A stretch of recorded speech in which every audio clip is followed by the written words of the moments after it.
Well, good evening. Sometime last October, sometime around October 7th of 2023, I was at the um, visual for in dealing with the war, and I met our speaker. He told me that he's here completing a doctorate on the subject of Bob is doing something with his arm. I thought he was signaling me. Just got a cramp. I'm sorry. When Bob does that, the world stands up. And he told me he's doing a doctorate on the Biafran genocide of 1966 to 1970, and how in his research, and maybe this is the center of his research, he's found a clear connection with Nazism to that genocide. And I thought this would be an interesting topic to discuss on Yom HaShoah. Today is Yom HaShoah. I invited him to come, and here he is. He's finishing his doctorate. He tells me he's not going to actually finish it till sometime in the summer, but they're letting him walk in June. They're going to give him a robe and a cap and a gown and all that. So you can't yet call him doctor, but he's pretty close to being a doctor. And I understand from Professor Alexander on campus that his presentation is quite good and fascinating. So I invite Remy Alona to please come to the bima.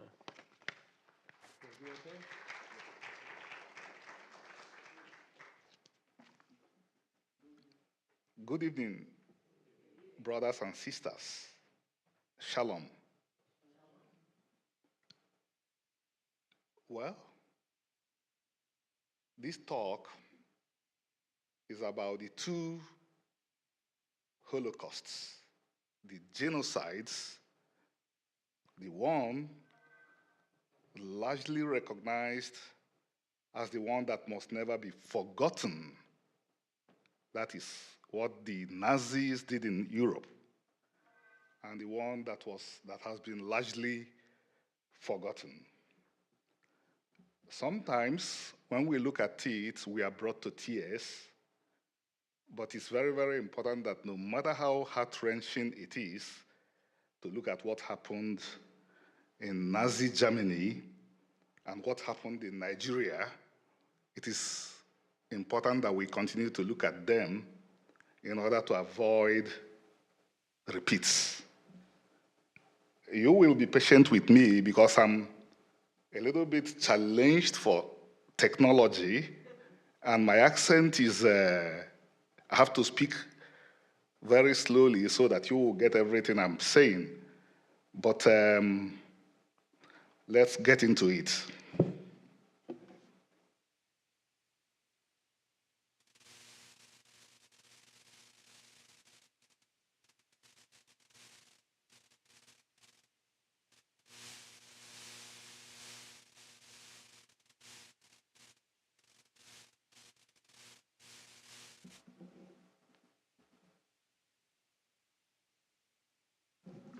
I'll be switching between the pictorial evidence and the history. Excuse me, please talk into the microphone. Okay, I said I'll be switching between the pictorial evidence and the history.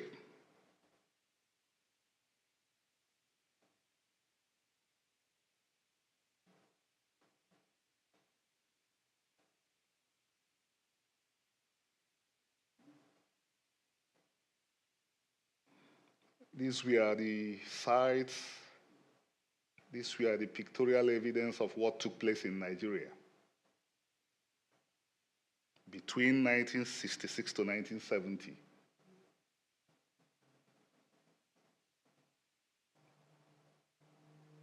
The world took notice anyway.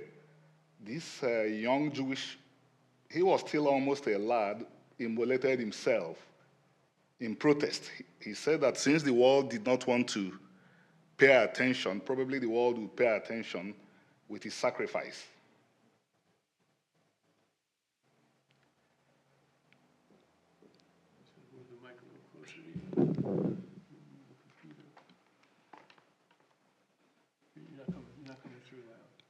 Okay.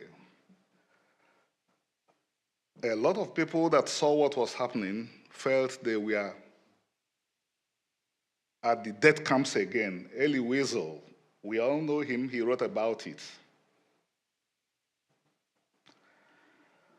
So, between 1939 and 1945, the German Nazis implemented their final solution to their Jewish problem by murdering 6 million Jews in the Third Reich and other territories which they controlled. Their crime almost destroyed the Ashkenazi Jews. 21 years after, from 1966 to 1970, the Nigerian state and its allies murdered as many as 3 million members of the Igbo ethnic group, commonly known as the Jews of Africa. During this genocidal campaign, which involved use of starvation, many people around the world, such as the late Elie Wiesel, the Holocaust survivor who spent the rest of his life trying to ensure that the Shoah or Holocaust was not forgotten, and who followed the killings of Igbos in Nigeria and Biafra, thought that what they were seeing were the death camps of Kelmno, Belzec, Sobibor, Treblinka, Majdanek, Auschwitz, Birkenau. Wiesel wrote about this haunting vision in his book, A Jew Today. I'm sorry for making you guys to remember. So who are these people? Let's look at them in pictures. Let's see if pictures will tell us a little bit about these people that have for centuries been called the Jews of Africa.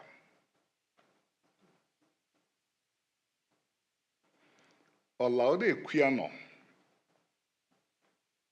was an Igbo boy smuggled into slavery close to 300 years ago, shuttled around the entire American colonies. Eventually, he ended up in England and wrote a book. His summation was that his people, the Igbo people, and the Jewish people he met in England are, to him, one people, having the same traditions, having the same culture, having the same religion, but he was confused about one thing: how one people ended up dark in complexion and the other people ended up light in complexion. The book was published 239 years ago, and it was a bestseller. He eventually became one of the greatest figures in the abolitionist movement. But he wasn't the first person to write about the Igbos anyway. This tells a little picture about Igbo Jewish life in Nigeria. These are Igbos practicing Judaism in Nigeria. These are some Igbos also who identify with the Igbo version of the Israelite religion. In 2022, a Sephardic Jewish Bedin, took a look at the entire gamut of Igbo history and wondered why the state of Israel and the Jewish community has not taken notice of this history, or have not taken notice of the history of this community, which has been linked with the Jewish people for centuries. So they came out with a ruling that, looking at Igbo history very carefully, looking at results of Igbo DNA, looking at Igbo culture, looking at Igbo experiences, that the Igbo people are lineal descendants of the biblical Israelites.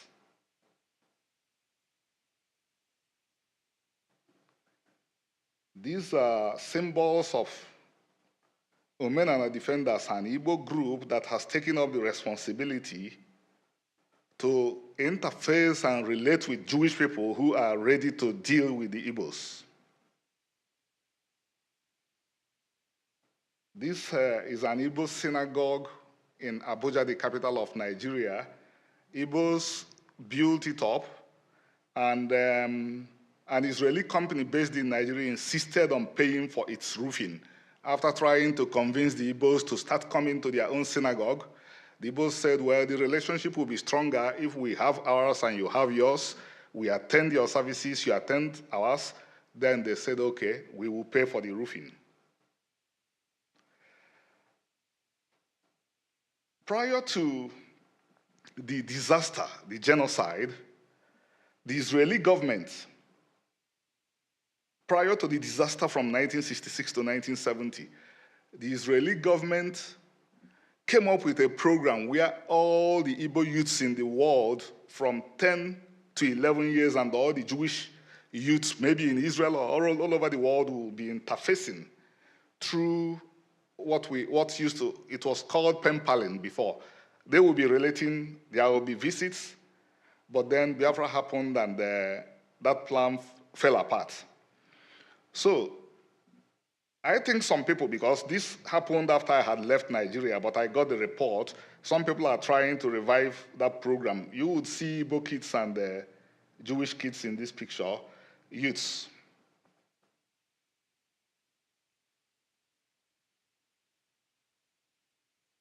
Igbo Jewish women before an Igbo synagogue in Nigeria. An Igbo synagogue. The guy to the right was a very powerful musician. He composed a song and called it "Give Power to the Nigerian Jews." He was not happy that after what the Igbos had done in Nigeria, Nigeria marginalizes the Igbos.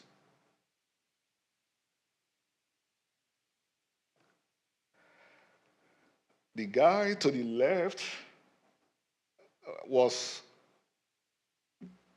somebody of my grandfather's generation, an Ashkenazi Jew, who is my friend, and Israeli took a look at his picture, and he said, the Hebrew face as it was, and as it will be again. To the right is yours humbly at the Western Wall. So, to many of the neighbors of the Igbo people, they are also the Jews, and accordingly the people who are satanic, inherently domineering, and evil. The Igbos themselves say they are the Jews.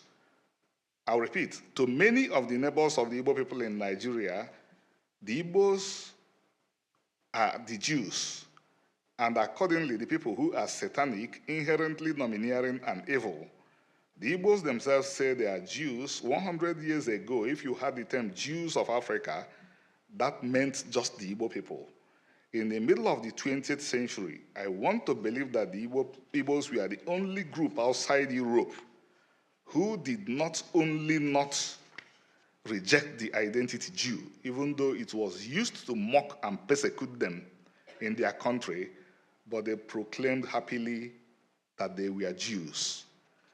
They were turned into one of the Nigerian peoples when Imperial Britain conquered their Confederation of Republics between 1880 and 1910 and added them to its African empire.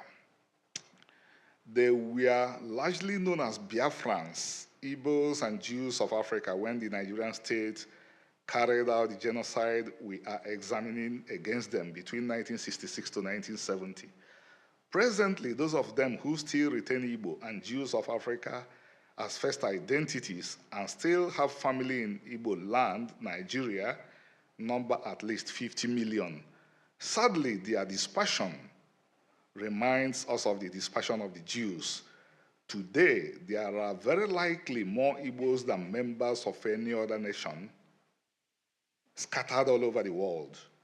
If you find a shop-owning black person in Japan, China, Rangoon, Russia, most likely you are looking at an Igbo. We are still trying to figure out when Jews of Africa became one of the identities of these people, We know that as far back as 1670, James Ogilvy, a British cartographer, had written that European explorers found some people in Igbo land who boasted that they were children of Abraham. We also know that many studies, some more than a few hundred years old, some done by Igbos themselves, demonstrated that the Igbo way of life and the Jewish way of life are strikingly similar. Like Olaode Equiano, whom we have been introduced to, comes to mind. Instructively, the Igbos and Jews have always found themselves in one corner. When a few years after World War II, Nigerian anti-Semites banned Israeli Jews from some cities in Nigeria, they also banned Igbos. 999 out of every 1,000 persons who adhered to the religion called Rabbinic Judaism in Nigeria is Igbo. We will now look at, the claim is a very strong claim that what happened in Auschwitz, the Third Reich, had a direct impact on what happened in Nigeria. We will now begin to examine that through pictorial evidence first. Zionism and Jewish nationalism in Europe and Nigeria. The figure to the Right Honorable Dr. Nnamdi Azikiwe, he was the mentor of who is who in Africa. Nobody in postmodern Africa can claim that he did not mentor them, including Mandela. And he was the only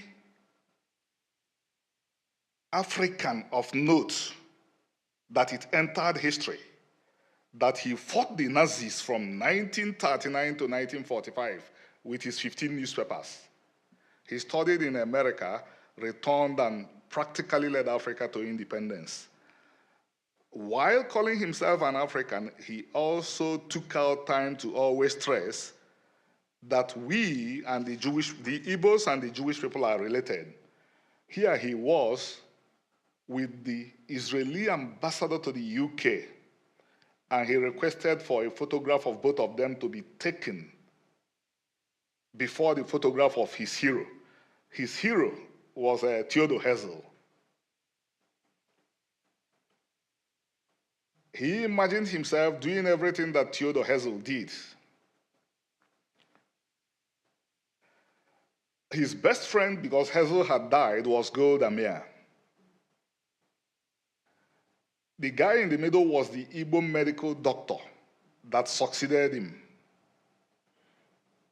When anti-Semites in Nigeria were driving the Israeli Jews up and down and driving the Igbos up and down, the medical doctor in the middle said, "I too am an Israelite."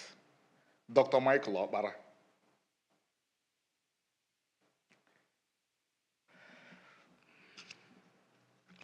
History reveals that we can say that the arousal of the Igbo nationalism and Zionism's mutation into a political movement happened at almost the same time in the 18th century, and that the stimuli in both cases can be traced to anti-Semitism. British nationalism, British colonialism, and systematic persecution awakened the Igbos, and they began to fight to restore their dignity, regain their country, to express their culture, and be like other nations. The Kishinev pogrom was one too many. It re-energized Herzl's Zionists, and they began to face Jewish nation building, including Aliyot to Israel-Palestine, with renewed drive. Instructively, the leaders of the two renewal movements saw themselves as Zionists, even if in the case of the Igbos, the term Zionism was not expressed explicitly. The gentleman we have already looked at was Azikiwe.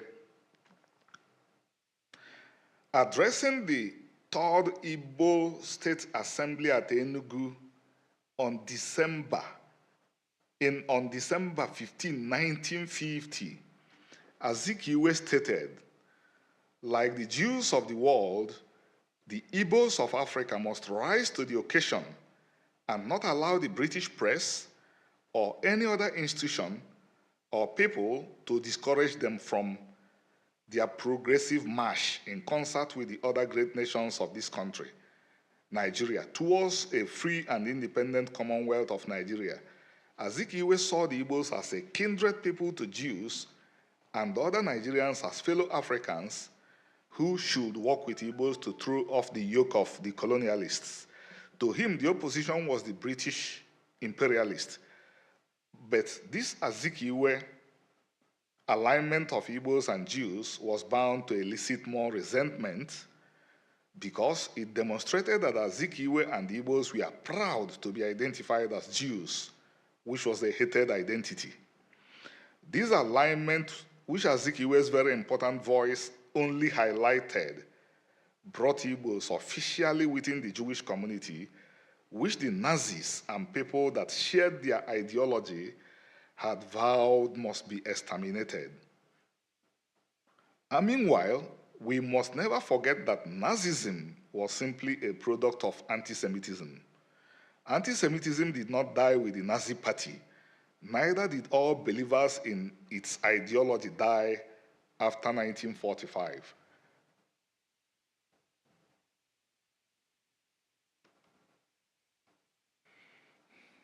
You would recognize the guy in the middle. He was one of Hitler's henchmen, a Palestinian. He was like a rock star in Nigeria.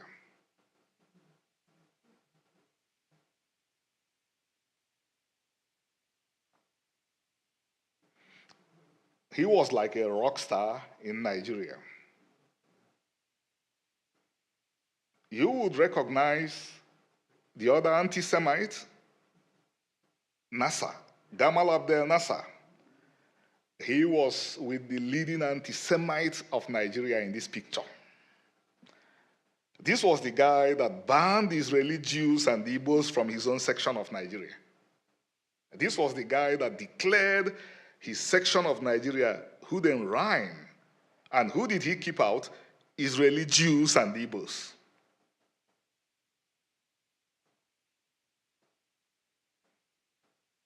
With the same guy and NASA.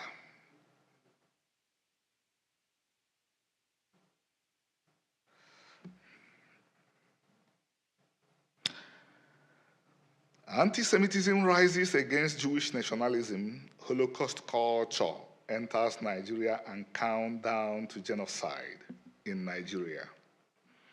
Igbos, already seen and hated as Jews for many years, had effectively become members of the Jewish community, at least in the purview of those who hated them because they saw them as Jews.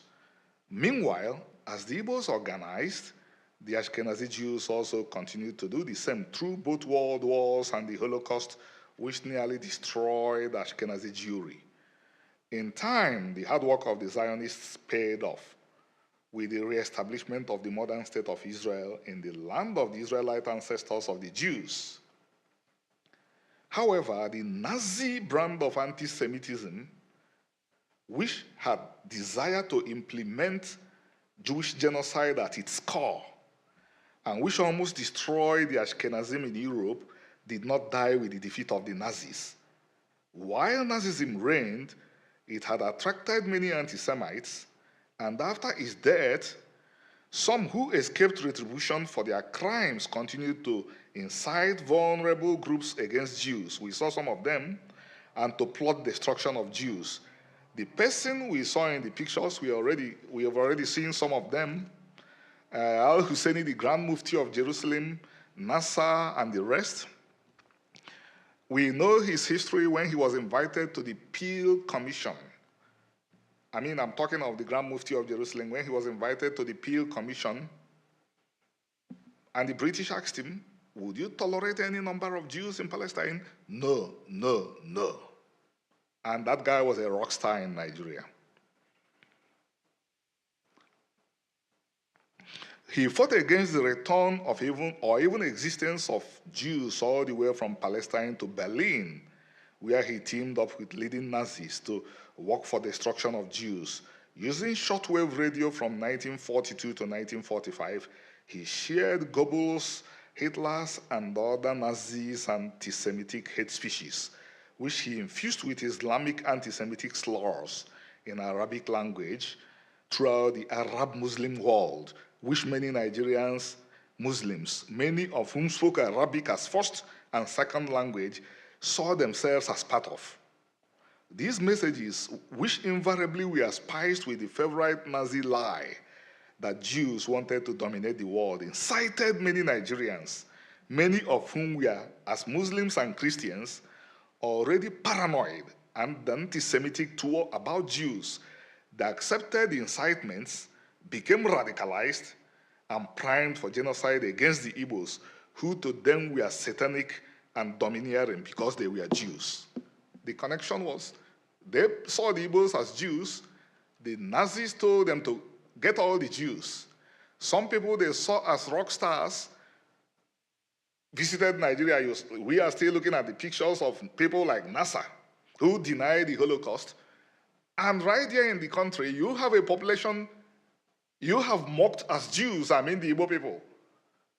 The constant mockery is, these Jews, they are referring to the Igbos now. They love money. If you want to know if an Igbo is really dead, bring some coins and jingle around the ears.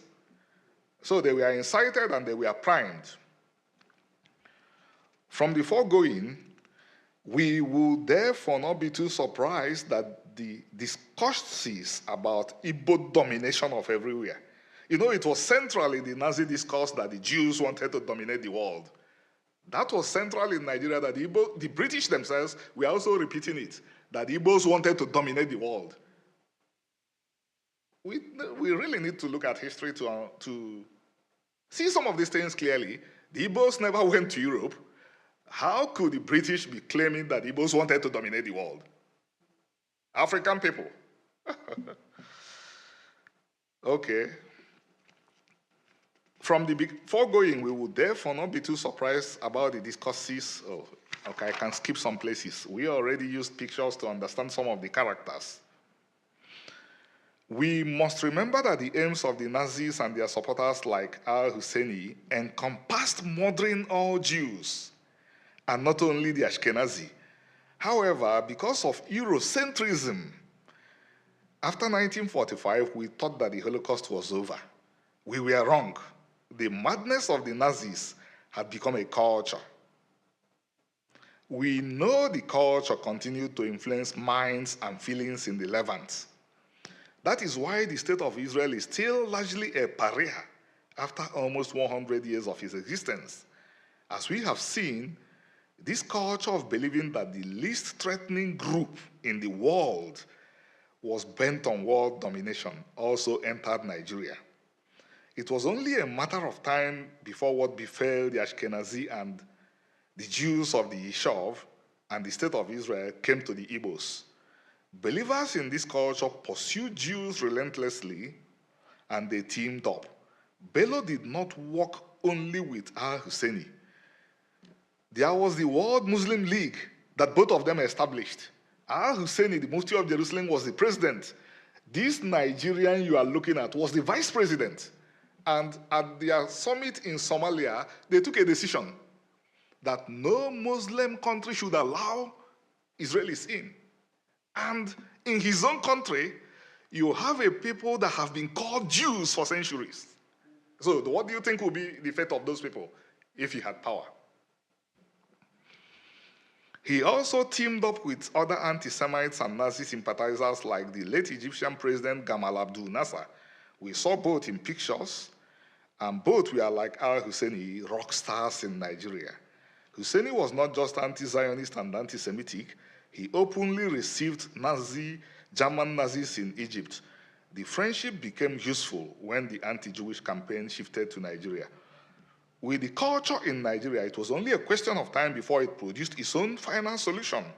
In 1960, Nigeria achieved self-rule, which the British agreed to due to peaceful but relentless agitations, primarily by the same inconvenient and hated Jews of Africa. Without the Igbos, Nigeria would not have become an independent country. The British admitted. The British said, but for that guy that I told you was the best friend of Golda Meir, that they wouldn't have left Nigeria. He pushed them peacefully. He opened 15 newspapers, pushed the British until the British gave up. But again, in a move reminiscent of British actions in Palestine, they empowered the same man who was an ally of the Grand Mufti and who saw the world exactly as the Grand Mufti saw it. Like al-Husseini, he resented Jews and Igbos, whom he saw as one people. The British made him the most powerful Nigerian by putting the sectional Islamist-oriented political party he led in commanding position to run Nigeria. Perhaps not unexpectedly, once in direct position under authority, well, we have already covered it by the time Bello was killed in 1966 in a military coup led by a Yoruba, not by an Igbo, but which the Igbo and non-Igbo participants, whose grouse included that a government Bello was his de facto leader, was destroying the country. He had managed to build a solid culture of hatred against both Igbos and Israeli Jews in Nigeria. His death was falsely blamed on Igbos. Thousands of Igbos were murdered in attacks that many called pogroms, and which were quite like ethnic cleansing campaigns. From this moment, Igbos became fair game. As the killings of Igbos continued without respite, measure upon measure was formulated to contain and jeopardize the Igbo people. Even though they were Nigerians, they were still Jews, and as such detestable, hateful, and as their resentful neighbors saw it, for Nigeria to be paradise, who then reign must be carried out. The rest of Nigeria, led by the so-called federal government, reneged on an agreement reached before the international community at Aburi, Ghana, to try to restore peace and avoid shedding of more Igbo blood. On returning to Nigeria, the Nigerian government tore the agreement to pieces, as the Arabs and Palestinians tore Resolution 181 to pieces. Caught between the devil and the sea, the Igbos and their neighbors in the eastern region of Nigeria decided to separate peacefully from Nigeria. And on 26 May 1967, they declared their region independent with the name Republic of Biafra. With Britain solidly behind it, the very next day, Nigeria invaded Igbo territory.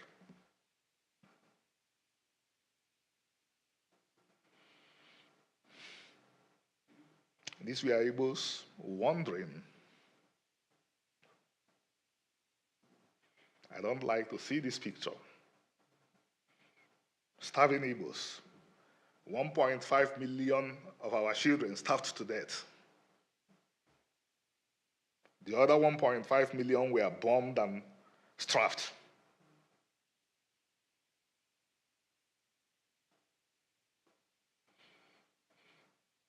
We have a story that would remind us of the story of Moses.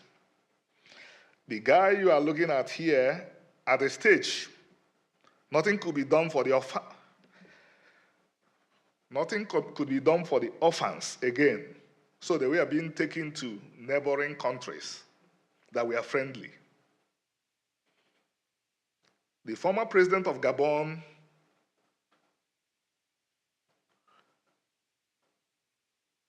married a woman who adopted this guy. This guy eventually became president of Gabon.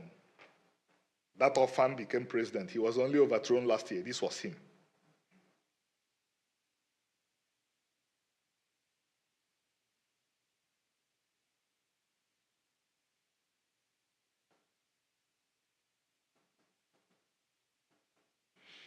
Starving Igbo children.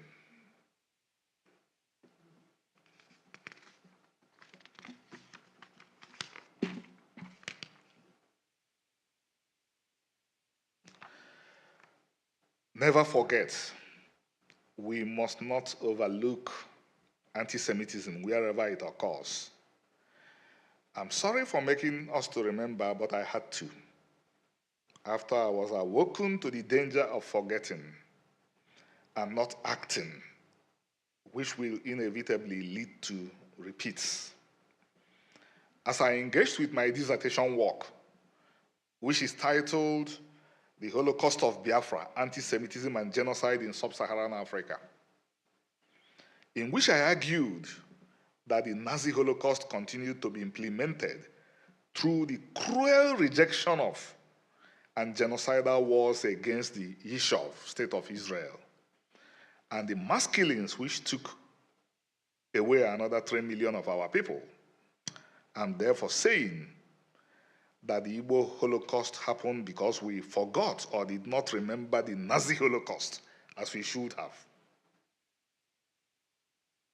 I came to this realization as I continued to work on this project, which would not have come to life if Professor Michael S. Alexander, the Maimonides Chair of Jewish Studies, University of California, Riverside, had forgotten the 6 million and not thought that any whiff that had the scent of anti-Semitism should be investigated. If Alexander had said, oh no, we are Africans, they don't matter,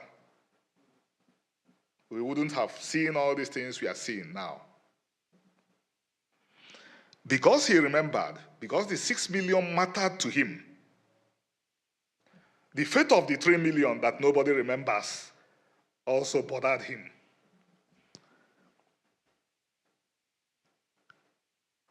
Because he remembered, he dared to look beyond certain constructions that have kept us divided. And he was able to see and decide that the mass killings of a group that has been called Jews for hundreds of years, that has suffered systematic violence and finally genocide, deserved to be studied carefully.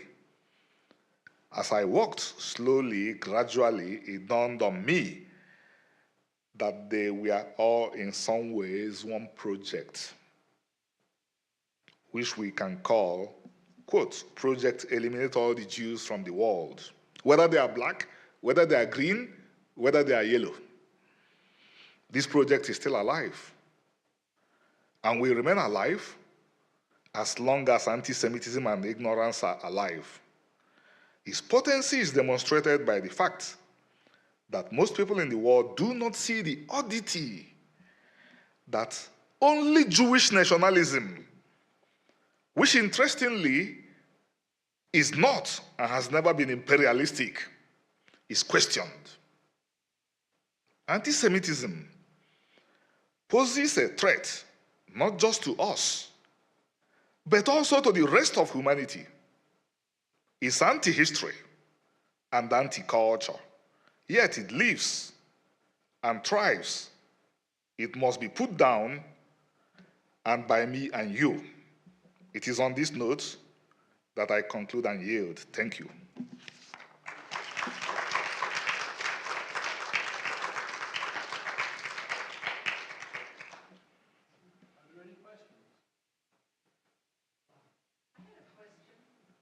Okay.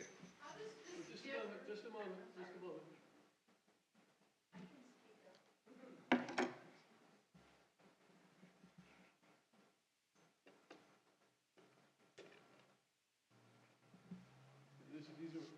This is for our Zoom.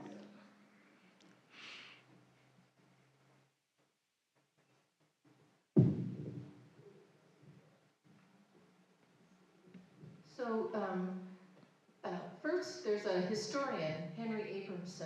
He's pretty prominent on YouTube, and he does a lot of historical types of programs like yours. So you might want to contact him because you've unearthed so many pictures and historical evidence. But my question is, how does this differ from the Ethiopian Jews who have been admitted back into Israel, and is one of your purposes to try to get the Igbos recognized so that they can make Aliyah? I saluted the congregation by saying, good evening, shalom, brothers and sisters. So I will be forthright. The Ethiopian Jews, their circumstances and the circumstances of the Igbos are very, very different. The Igbos are still today 50 million people. The truth is that the state of Israel is scared of 10 million Africans saying they want to do Aliyah. That is one. The state of Israel wants to maintain good relations with the Nigerian state, which is never friendly to the Igbos. So it has to tread a very careful, it has to be very careful. We will not get into the other issues that are also germane and important, but these two factors really matter. That this is a group of 50 million people, assuming that 10 million of them say that they are entitled to do Aliyah. So it is convenient for a lot of people to join in suppressing the story out of fears that can never materialize, because Igbos are not going to demand to do Aliyah.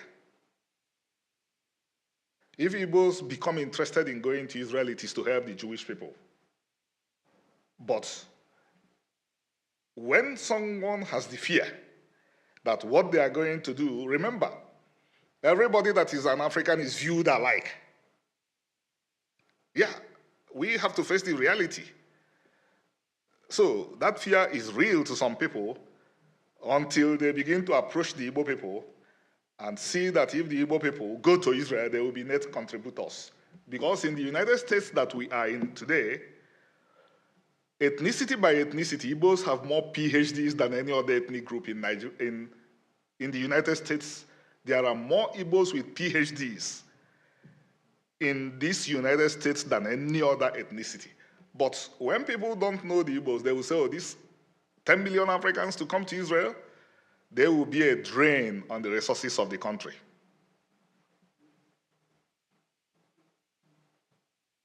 As a sidebar issue here, I recommend that you go to a website called kulanu.org, Kulanu,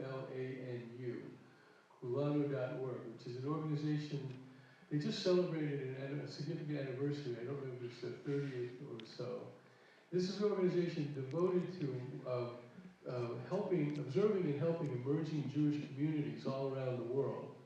And if you go to see what the countries that they're keeping an eye on, there's about 30 such countries, Nigeria being one of them. And if you click on the Nigeria site for Kulanu, you'll see several articles by Randy there.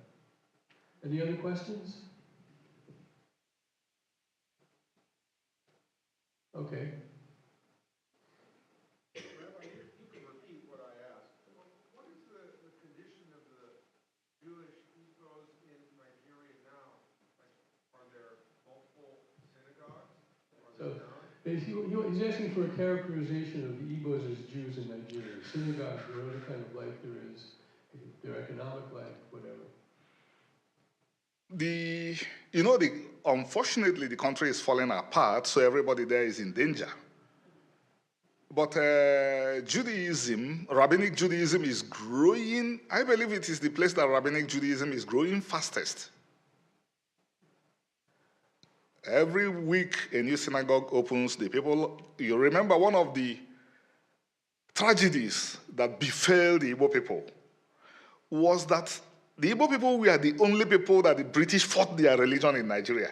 The British people protected Islam in Nigeria. They barred the missionaries from going to the Muslim areas. If a missionary wanted to go to the Muslim area, they will jail the missionary. But then they brought thousands of missionaries and they infested the Igbos with them. So people like my father if my father did not go to school, he wouldn't have been anything in life. So he went to school at the age of 7. They converted him to Christianity.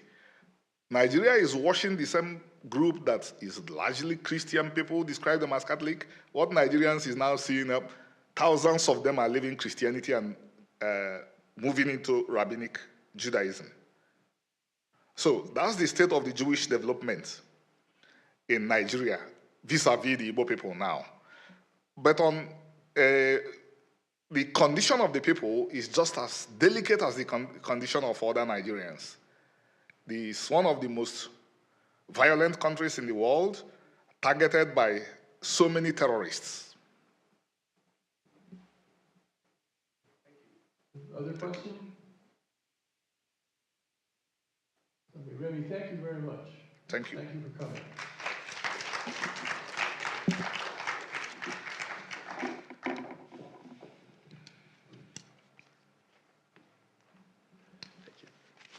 Thank you. You can go have a seat out there. A seat. Okay. Let's take a real 5-minute break just to change the mood. You can stay seated if you like, but like a real 5 minutes, not a theater 5 minutes.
Well, we have another guest among us. You probably noticed because it's, except for Remy, he's the only unfamiliar face in the whole room.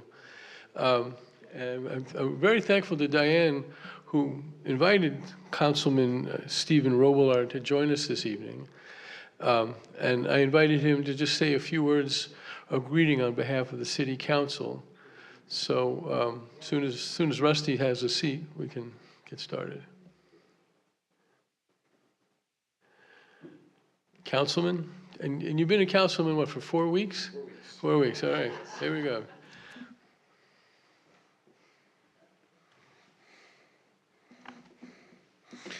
Good afternoon.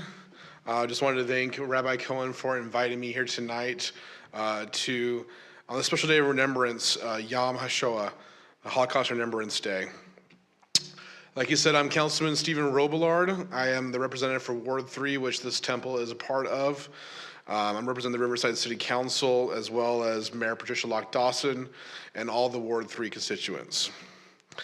Today, as we gather, it's essential to honor the memory of the 6 million Jewish men, women, and children who endured unimaginable suffering and perished during the Holocaust.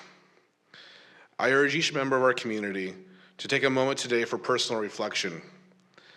Let us pause and consider how the profound lessons of the Holocaust can guide us in our endeavor to construct a society founded on compassion and inclusivity right here in the city of Riverside. In conclusion, I wanted to share from Genesis 12:3.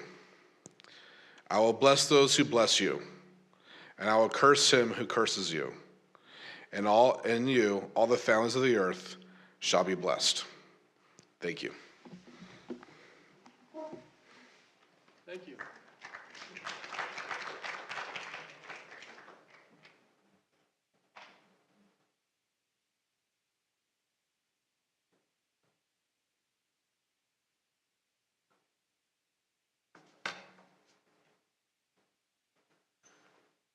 And so we begin our further recognition of the Shoah.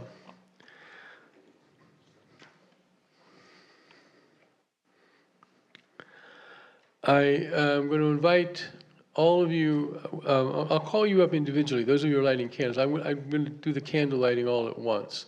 And those of you who have someone whose memory you wish to bring up to evoke during the candle lighting, please feel free to do so. I'm going to try and do this without being too clunky. Susie, could you come forward first, please?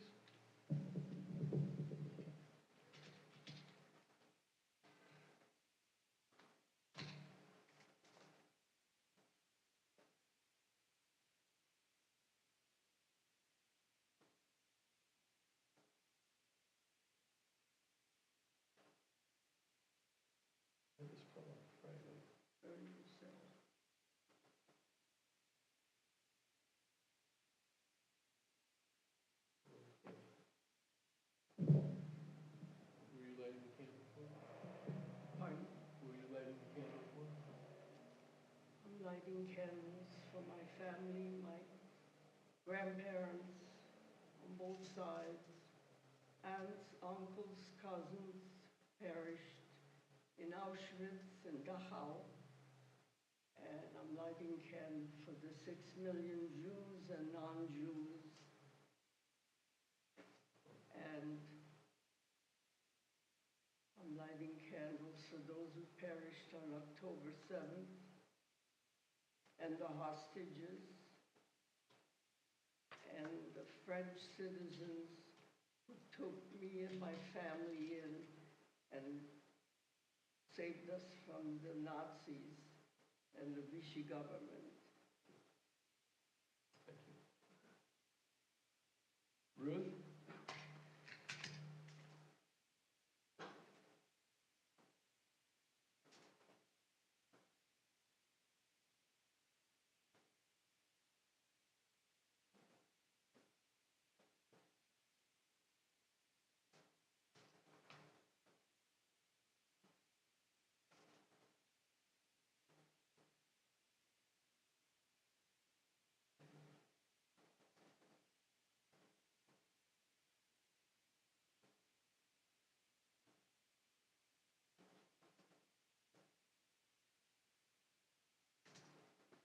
I light this candle for the amazing family that I lost in the Holocaust. 2 sets of grandparents, uncles, aunt, cousins, and a little baby too. The youngest uncle was a man, and he and his wife and the baby all perished.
We begin with silence, the silence of death, the silence of life, the silence after destruction, the silence before creation. There are times when songs falter, when darkness fills life, when martyrdom becomes a constellation of faith. Against the unrelieved blacks of space about us, there are no words to reach beyond the edge of night, no messengers to tell the full tale. There is only silence. The silence of Job, the silence of the 6 million, the silence of memory. Let us remember them as we link our silences into the silence which becomes a prayer, which links us with the past, touching that darkness we cannot fully enter. The anguish which in memory, which is memory and love and life and death. Jim?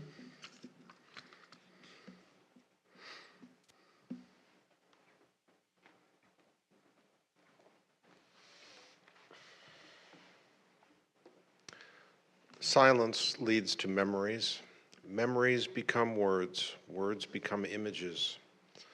The world of Eastern Europe rises before us, thousands upon thousands of little children learning Torah, homes in which the Sabbath candles burned, streets where walkers argued points of law, and where the outside world was far away.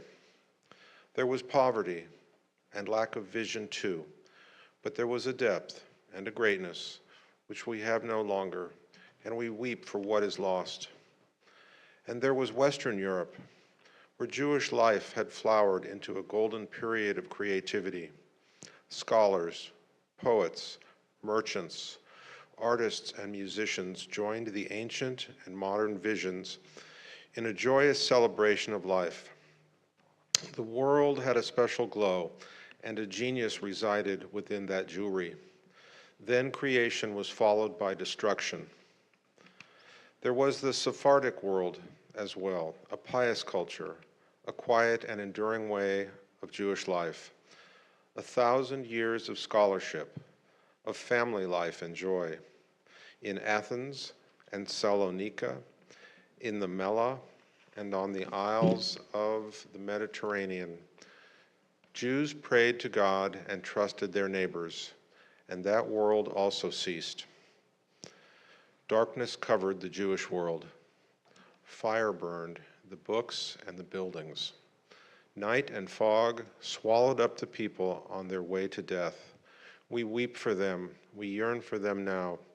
We reach toward them through the stories of lives by reciting names: Chava, Sarah, Itzikel, Yehuda.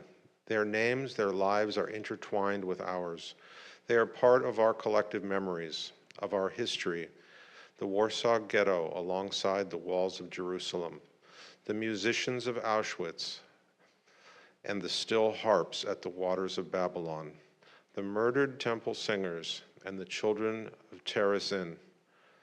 They speak to us softly from Baba Yar and from the transports.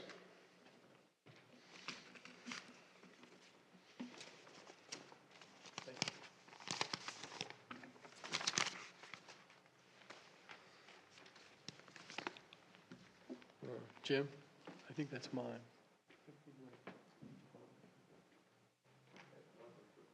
No, never mind. Okay.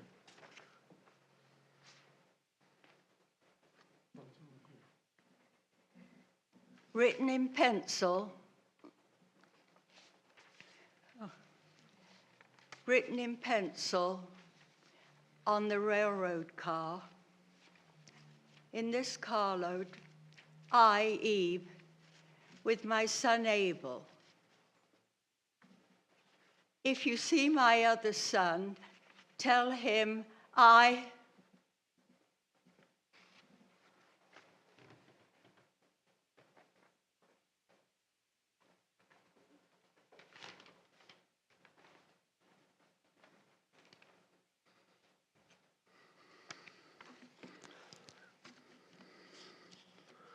Silence, only silence.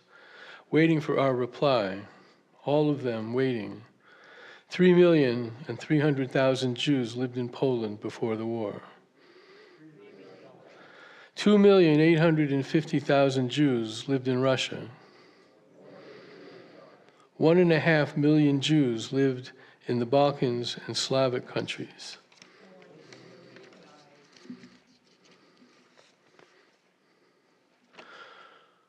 Germany, Austria, France, and Italy had 650,000 Jews.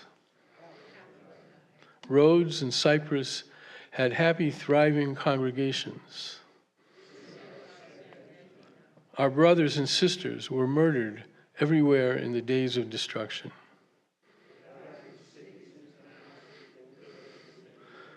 They died in the night and in the fog. They died between dawn and dusk. They died alone, but we will not forget them. We will remember them in reverence and in silence.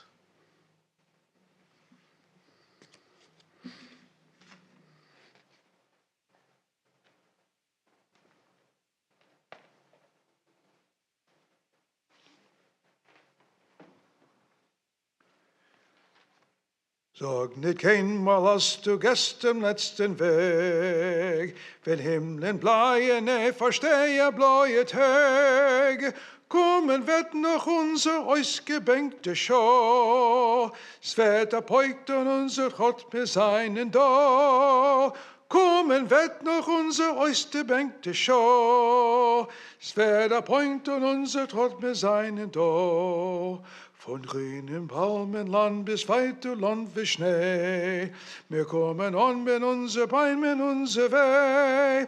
Wo gefallen sitzt der Spitz von unser Blut, Spotzen Wetter unser Gwurre, unser Mut.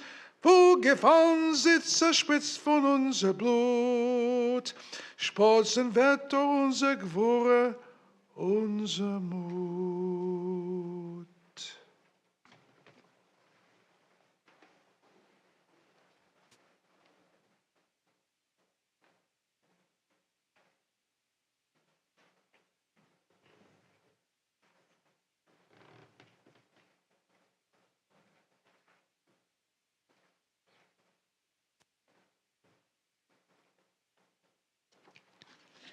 They fought and they died, the individuals, the communities.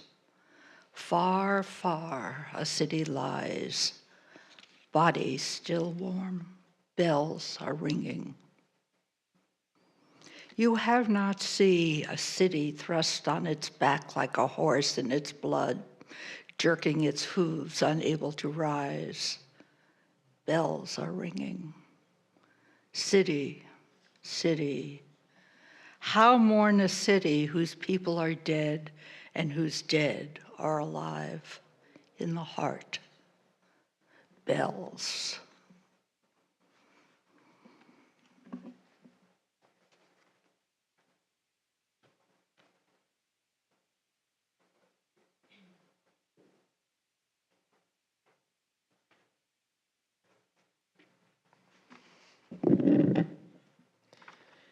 Reports, letters to the living from those who fought in the ghettos and in the forests. Abba Kovner had led his people in the Vilna ghetto and in the partisan woods, and the fight for his people continued in the land of Israel. Others sent letters to God and brought them to him in person. Poets cried out their anguish, and the empty land shook in pain. Across that landscape, iron rails gave mute testimony of trains which had passed over it, of carriages seen by everyone and by no one.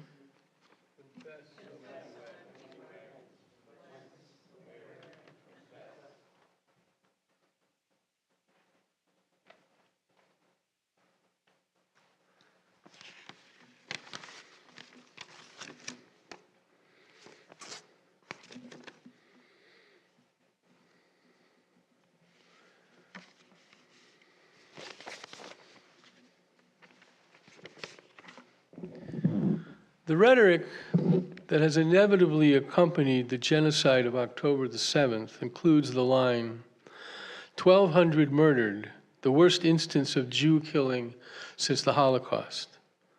Over and over, we hear that line uttered, the worst killing of Jews since the Shoah.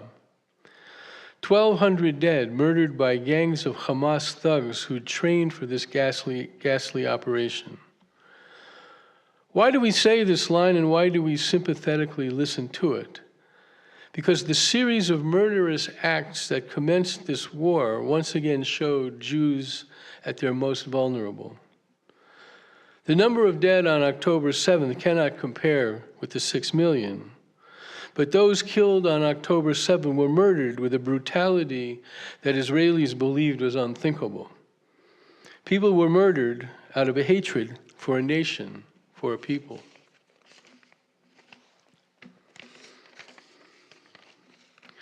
Israel represents, among other things, an Ir Miklat, a city of refuge.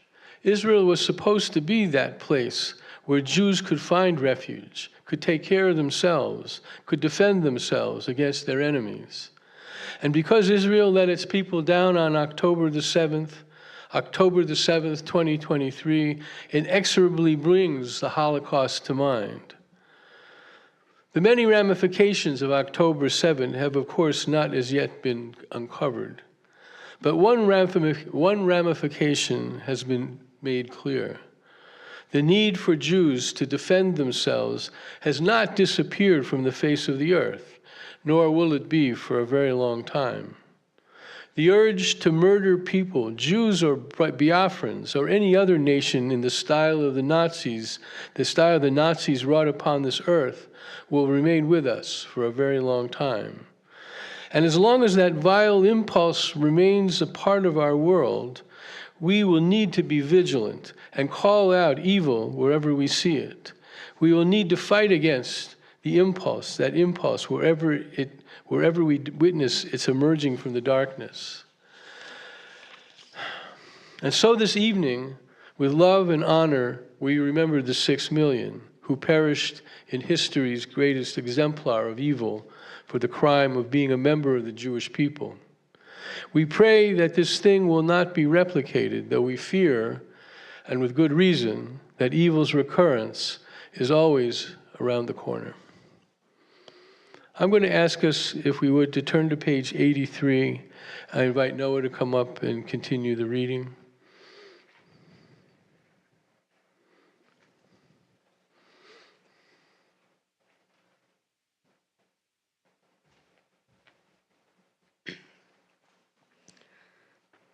Psalm by Paul Sullen. A nothing. Were we, are we, will we remain flowering? The nothing, the no one's rose. The mystery of the Ein Sof, of God who is near and who is far, who may at times be absent, is always with us. It has been said, when God's back is towards man, history is Auschwitz. Yet in every age, there have been those who still reached out to God. The mothers of Israel protecting their children, the fathers pleading with God. The Rav of Slobodka, the girls of the ghetto, the steadfastness of the teachers in the camps is Israel, wrestling with God in the darkness and prevailing.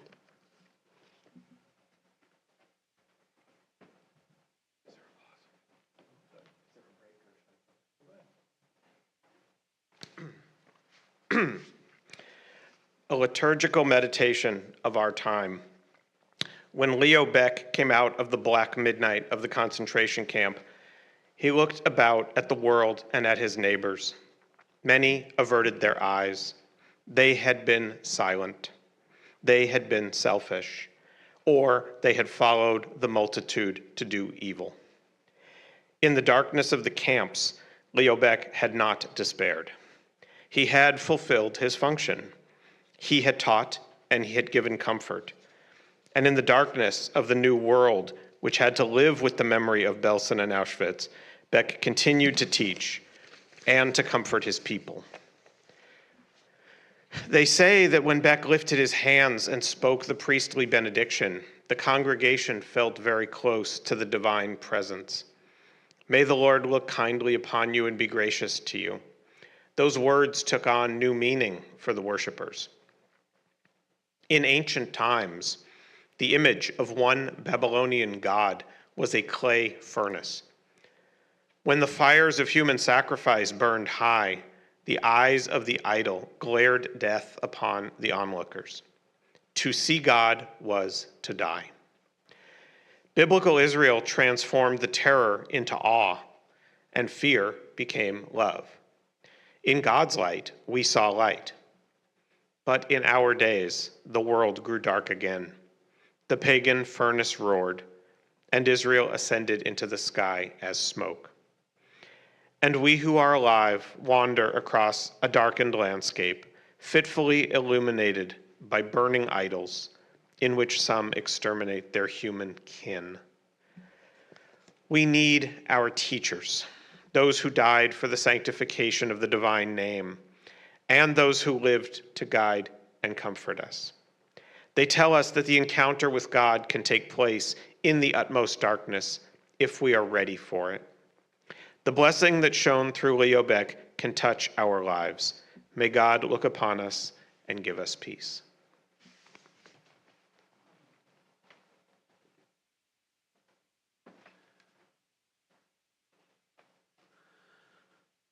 Return us, God, to our task and to our people. Renew our days as of old. Bring back the time of creation. Return us to our neighbors, to those who have suffered with us, to those who still live in darkness, to those who need our help. Return us, renew us. All of life is return and renewal, is creation after destruction. Akiva walked alongside the Temple Mount and saw the jackals playing among the ruins. And he sensed the divine plan in darkness and light, of a land to be restored, of a people to be returned to God. Our survivors belong to the company of Akiva. We honor and revere them. We are their students. How can we feel what they feel? How can we know what they know? All we can do is to take their silence, and we can take their words, and interweave past and present, and future, and we can pray and hope. 6 million names.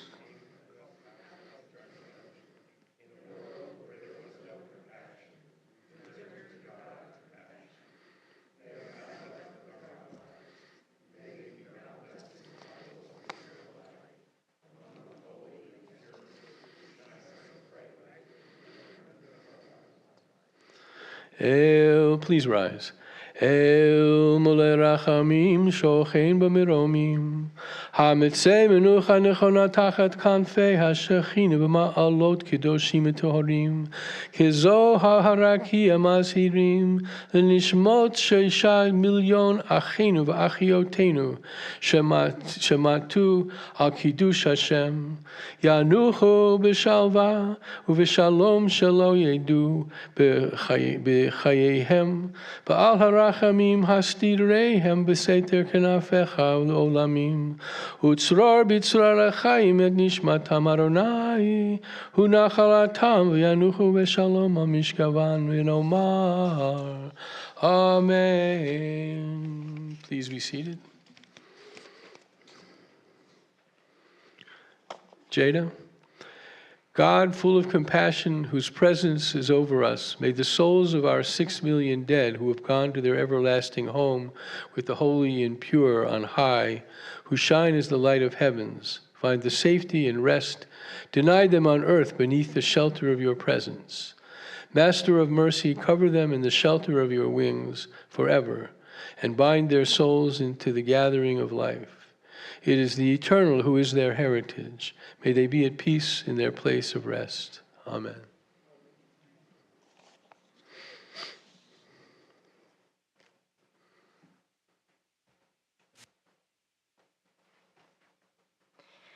Creation follows destruction, and destruction follows creation.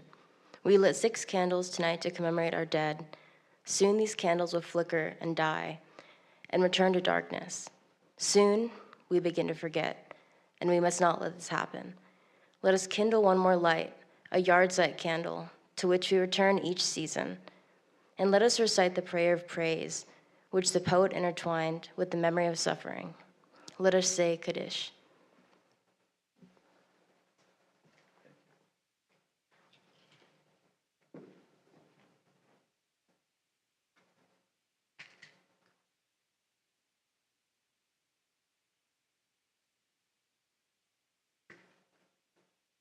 Please rise.